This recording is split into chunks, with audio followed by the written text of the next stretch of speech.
Bienvenidos amigos, esto es La Hora Médica. Vamos a hablar de accidentes de los niños en la casa. Accidentes domésticos. El día de hoy nos acompaña la doctora Zoila Donaire. Ella es médico intensivista, es especialista en emergencias y desastres y jefe de nuestras áreas críticas en las clínicas Maison de Santé. Doctora Donaire, ¿cómo está? Hola, ¿qué tal? Gracias por la invitación y nuevamente acá compartiendo con la gente sobre estos conocimientos, ¿no? Sobre qué hacer en casos de accidentes en casa. Ahora, ¿qué le llamamos un accidente doméstico? Los accidentes domésticos son aquellos accidentes que ocurren en la casa, pero no solamente dentro de la casa, sino también sus alrededores. Está definido así por la OMS, o sea, accidentes que ocurren, que son eventos fortuitos, ¿no? Son eventos causados por un agente externo, independiente muchas veces de la voluntad humana, y que va a traer consecuencias, daños, no solamente físicos, sino también psicológicos. Psicológicos también. Así está definido por la OMS que es un accidente, ¿no? Y hablamos de accidente en casa, lo que ocurre en nuestra vivienda y los alrededores, jardines, patiecito. Entonces, estas cosas tenemos que tomarlas en cuenta. Vamos a irnos parte por la casa, ¿qué le parece? Muy bien. Vámonos a la zona de más riesgo, la cocina. Ok. Está descrito que las zonas de más riesgo es, en primer lugar, la cocina. Si estamos hablando de accidentes en niños o ancianos, que son los que generalmente se quedan en casa, los niños menores de 5 años, porque los demás ya salen afuera a estudiar o a otras actividades. Entonces, la zona de mayor riesgo es la casa, la cocina, luego viene el dormitorio. ¿El dormitorio antes que el baño? Y luego viene el baño, ¿no? Luego viene la salita de estar, donde con mayor frecuencia suelen estar ellos viendo televisión o lo convierten en área de juego, ¿no? Y luego ya vienen los patios y etcétera. Pero lo más frecuentes son, hablamos de la cocina, del dormitorio, ¿no? Y de la sala de estar, ¿no? Luego viene la sala y así sucesivamente. Entonces, ahora, como estamos en este boom de las viviendas multifamiliares, de los condominios, y por definición sabemos que son también aquellos que comprometen su alrededor, entonces tenemos que tener la prevención y la organización de todos los que viven en esos condominios, o sea, de la comunidad prepararse para evitar estos accidentes. Por ejemplo, en la cocina lo primero que se me ocurre es que se me puede quemar un niño. A la hora de manejar la cocina, preparar los alimentos, de pronto, ¿qué medidas preventivas? Bueno, primero que no se acerquen mucho a la cocina cuando la mamá cocina, ¿no es cierto? O cuando quien sea cocine. Segundo... Ya, o sea, como bien lo has dicho, primero es que los niños no estén, ¿no? De manera permanente físicamente cuando estás preparando la comida. Claro. Manténlos en un lugar al alcance, fuera del área de la cocina, ¿no? O de repente alejados de la zona justamente donde tú vas a transitar con frecuencia, vas a movilizar los utensilios de cocina, evitar que estén cerca de allí, ¿no? Claro, porque es una pena, vemos un montón de niños quemados justamente por esa situación. Claro.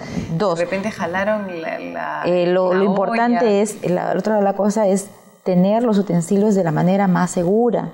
Existen a veces ollas, tapas, pronto a salir, faltan los agarradores, tenemos que tener guantes para agarrar o por lo menos unos buenos manteles, porque si no el ser humano reacciona de manera introspectiva, o sea, si no tienes unos buenos agarradores para coger las asas de las ollas, puedes soltarla y te puedes quemar y puedes quemar al que está cerca a ti. Claro. Entonces, primero, tener alejado a los niños de la cocina cuando estén en el momento que estás usando la cocina, ¿no? O en el lugar más seguro. Luego, los utensilios tienen que estar seguros, o sea, llámese cuchillos, o sea, todos los elementos punzocortantes deben estar en el lugar más adecuado, en sus cajones, en los estantes correspondientes, siempre en una distancia alejado de los niños. Los cajones que nos chancan los dedos, las manos, las puertas, ¿no? A veces uno sin querer, queriendo va a cerrar la puerta y de pronto alguien está cruzando por ahí, tiene un accidente por golpes, por chancadas. ¿Cómo se le dice este tipo de accidentes? Claro, ¿Y cómo prevenir? Claro, o sea, esto por los golpes, son golpes, contusiones que ¿Cómo reaccionar también? O sea, ¿cómo reconocer cuándo es que tenemos que irnos corriendo o cuándo ponernos hielo? ¿Qué hacemos? Claro, o sea, en primer lugar, en todos los accidentes es la prevención. O sea, evitar que nuestras puertas o nuestras paredes estén agrietadas, que tengan zonas punzocortantes, que estén, si es un lugar de alto tránsito, entonces debes evitar las puertas, porque eso de tener una puerta que abre y cierra en un lugar de alto tránsito va a haber mayor riesgo de accidentes. Bloquear la puerta, abrirla, si va a estar toda la mañana va a estar tu niño transitando, no estar abriendo y cerrando. Tienes que fijarla, ¿no?, a la pared con alguna herramienta importante, pero que esto no esté en un vaivén, porque hay mayor riesgo. Si la lesión. La lesión, correcto, la lesión es grave, no es grave, o sea, ¿cómo? Puede pasar si en los accidentes en casa podemos tener hematomas. ¿Qué significa? Se te pone morado, se te hincha el miembro, ponerle hielo. Si existe una herida sangrante, si es pequeña, lo que tienes que hacer es presión, ¿no? Coges un trapo limpio, si tuvieras gas en casa, por eso es importante que todos tengamos nuestro botiquín de casa, claro, ¿no? Entonces, si tienes una gasa, algún material limpio, estéril, que significa libre de gérmenes, colocas y haces presión, ¿no? Unos 2 a 3 minutos, presión. Y se controla. Y vas revisando y luego definitivamente es llevarlo, si esto sigue sangrando, hay que llevarlo a un establecimiento de salud lo más pronto posible. Estamos hablando de que esa chancada puede reventarse por también. Supuesto. Claro. Entonces, no sabes si esta chancada ha provocado una fractura, se ha roto el huesito. Claro. Entonces, si está sangrando, comprimir. Pero si uno ve, aparte del sangrado, ve deformidad, si yo tengo mi dedito, veo deformidad del miembro, ahí evitar inmovilizarlo y transportarlo. No usar cremas, no sobar. Tenemos mucha tradición antigua, a veces le ponen telas de araña, le ponen limón, ají. Sí, he escuchado lo de la Entonces, todas esas cosas no. O sea, si yo tengo un sangrado sin que haya una alteración de la forma del miembro, comprimo 2 a 3 minutos y debe controlarse. Si esto sigue sangrando, mientras que me dé tiempo para yo evacuar a un establecimiento de salud y sea revisado por el especialista, ¿no? Si veo deformidad del miembro, ya solamente vendo, no movilizo, no hago ningún masaje, inmovilizo el miembro. Con una sonadura, si yo tengo una tablita, pongo una tablita allí, o si tengo un cartón, doblo una caja, doble cartón y pongo allí y lo transporto. Para no mover. Para no mover. Para inmovilizarlo. Entonces eso vendría a ser las primeras pautas que tenemos que tener en cuenta para poder salir adelante en un susto como este, donde haya un chancacón del dedo, de alguna parte del cuerpo, más aún cuando se trata de los niños. Volvemos con estos interesantes y temas preventivos de la salud para saber qué hacer en caso de accidentes domésticos con los niños.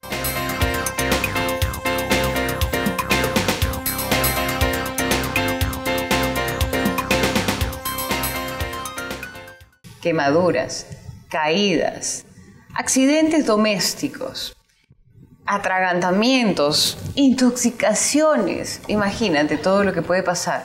Hay que saber prevenir, hay que saber organizarse en casa también, hay que velar por la salud y la prevención dentro del hogar. Para eso está con nosotros la doctora Zoila Donaire, que nos va a orientar. Queremos saber qué cosa hacer si es que uno de nuestros hijos, sufre una quemadura. Okay. ¿Cómo reaccionar? ¿Qué hacer? Hay varios tipos de quemaduras, ¿no? Entonces, lo calificamos médicamente por grados, pero en casa hay 2 formas de diferenciarlas. O sea, una quemadura por líquidos, ¿no? Y otra es cuando el niño se quema y puede estar prendido también, o la ropa ya está prendida, ¿no? Con candela. Entonces, claro. En el caso de que exista quemaduras por líquidos o sustancias, lo primero que debe hacer la mamá, el auxiliar o la persona que está a cargo es el agua. ¿El agua? El agua. Mantener la zona que está quemada de 10 a 15 minutos en agua. Eso. Agua fría, por Agua supuesto. fría, Claro. Sí, agua fría. No recomendamos helada, no, agua fría. Entonces, si podemos meterlo a la ducha, es recomendable dependiendo de la extensión de la quemadura. mientras que alistamos todo para transportarlo, pero le va a ayudar a calmar el dolor, a disminuir, ¿no? Y aparte va a ser un tema de higiene, ¿no? Ahora, evitar, a veces se forman de manera inmediata ampollas, entonces evitar de romper las ampollas, porque de alguna manera, dependiendo del grado de quemadura, nos va a salir ampollas. Y si hay una ampolla, no tratar de aplastarlas, ¿no? Sino cubrir con un trapo limpio, si tenemos en casa, la zona afectada y transportarlas. Primero colocamos en agua 10 a 15 minutos mientras que todos nos preparamos para salir y luego lo protegemos con un trapo limpio, ¿no? Pero si no, generalmente húmedo para que no se pegue la zona quemada. Eso ¿no? es importante. Entonces, claro. húmedo. No usar cremas, no usar nada hasta que no sea evaluado por el especialista. Eso en cuanto a las quemaduras. Las intoxicaciones suelen suceder. A veces nos comemos algo o no sabemos qué se comió el bebé o el niño y de pronto puede o cerrarse la garganta o de repente salir con manchitas o empezamos a ver que le empiezan a salir panes en la cara. ¿Qué tipos de intoxicaciones hay? En cuanto a las intoxicaciones, lo más importante es la prevención. O sea, en casa tenemos que evitar dejar los medicamentos al alcance de los niños, las sustancias tóxicas que es frecuente usamos en casa para la limpieza de la lejía, ¿no? Dejarlos en casa, a veces los insecticidas, estamos dejándolo al alcance de los niños. Lo más importante es la prevención. O sea, más caro me va a salir tratar a mi hijo sobre una intoxicación y con el riesgo de pérdida de la vida, que eso no hay no hay costo para esta desgracia. Entonces, poner cajones seguros, poner pomos seguros, usar los pomos adecuados, no utilizar un pomo en lugar de otro, ¿no? Me parece, te cuento una experiencia personal. Ajá. De niña mi mamá puso, no sé si mi mamá o la chica, pero pusieron el querosene en un pomo de una botellita de agua de azar. ¡Ah! Y yo lo tomé. Uy. Y hice una intoxicación, ¿no?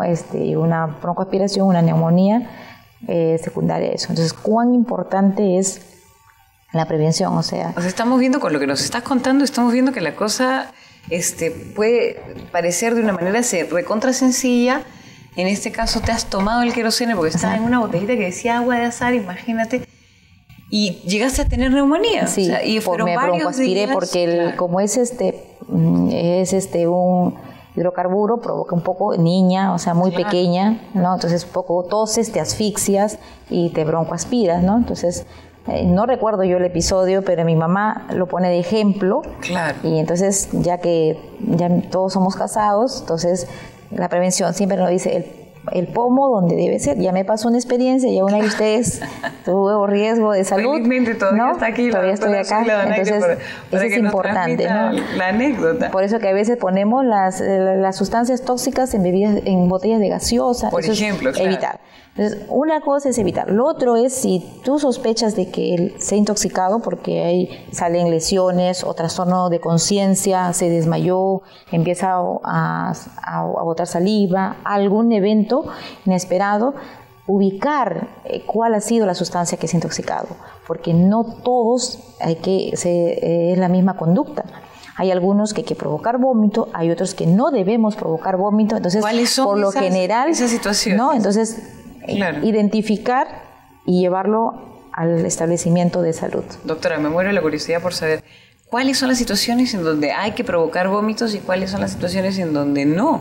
Por ejemplo, en las situaciones donde no debemos provocar vómitos en uso de lejía, por ejemplo, en ácidos, ¿no? O sea, porque el regurgitar puede provocar broncoaspiraciones. Igualito en caso de hidrocarburos, petróleo, querosene, que ahora ya se utiliza muy poco, ¿no? Tampoco. Entonces, en eso no se debe. ¿En qué casos tú podrías provocar un vómito si ha tomado un medicamento? Entonces, ¿no? Normalmente antes de que se absorba completamente, entonces tú puedes provocar vómito. Pero para eso tienes que estar segura qué cosa es lo que ha pasado, ¿no? Muchas veces ni se sabe, entonces no puedes no puede arriesgarse la persona a provocar un vómito que pueda tener consecuencias fatales. Preferible, lo más pronto, identificar con qué ha sido, ¿no? Y de eso puedes actuar. ¿no? La recomendación aquí acudir a cualquier clínica más cercana, y acá tenemos en Chorrillo a la clínica Maison de Santé, que las puertas están abiertas las 24 horas del día, ¿no? Claro, diferentes sedes también, con 4 sedes esperando por ustedes en el momento en que tengamos que servirlos en cosas de salud, en temas de salud. Otras situaciones de intoxicaciones, aparte de las sustancias tóxicas, también a veces hay intoxicaciones alimentarias, que es muy frecuente y provocan diarreas. Por eso es importante la conservación de los alimentos, mantenerlos. Si no los voy a consumir de manera inmediata, tienen que estar refrigerados, que estén bien cocidos, ¿no? Y es importante ver la fecha de vencimiento, sobre todo los niños que consumen las golosinas o algunos enlatados, siempre tener la prevención de la fecha de vencimiento a todo lo que consumamos y que tengan un registro sanitario, ¿no? Qué importante, doctora. Gracias por esas acotaciones que estoy segura que les va a servir a todas las mamás y los papás e incluso a los niños que puedan estarnos escuchando. Ya saben, tengan mucho cuidado, pueden haber peligros también en la casa, hay que saber prevenirlos. Hay que estar organizados y hay que ser bien ordenados con los implementos que puedan ser de intoxicación. Para encontrar este programa y poderlo compartir con tu familia, puedes tener acceso a nuestras redes sociales para que puedas entrar por YouTube y compartir este material tan interesante para poder prevenir a más familias.